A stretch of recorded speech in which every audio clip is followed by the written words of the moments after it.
bubuksan yan dito. Paano magpuklas ng trim ng Mercedes C.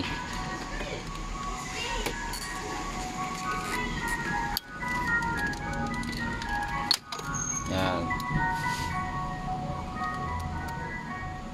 meron yung clip dito.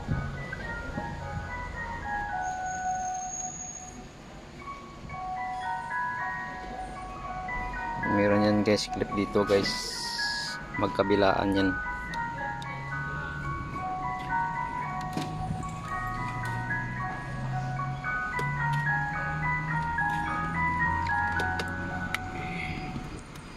Tapos meron siyang ditong screw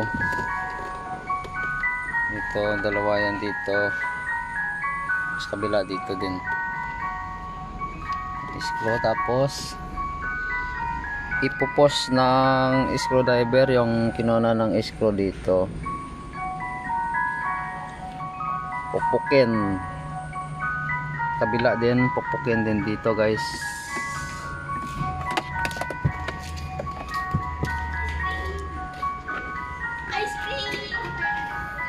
Ganyan para mabunot tong unit nya. So pwede natin siyang bunutin guys. Ayan.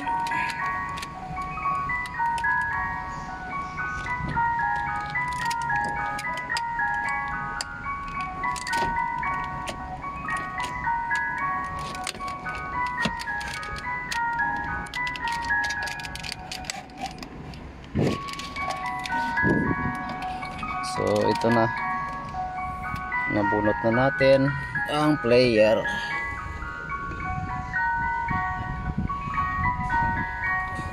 So yun lang guys yung pagkabaklas guys.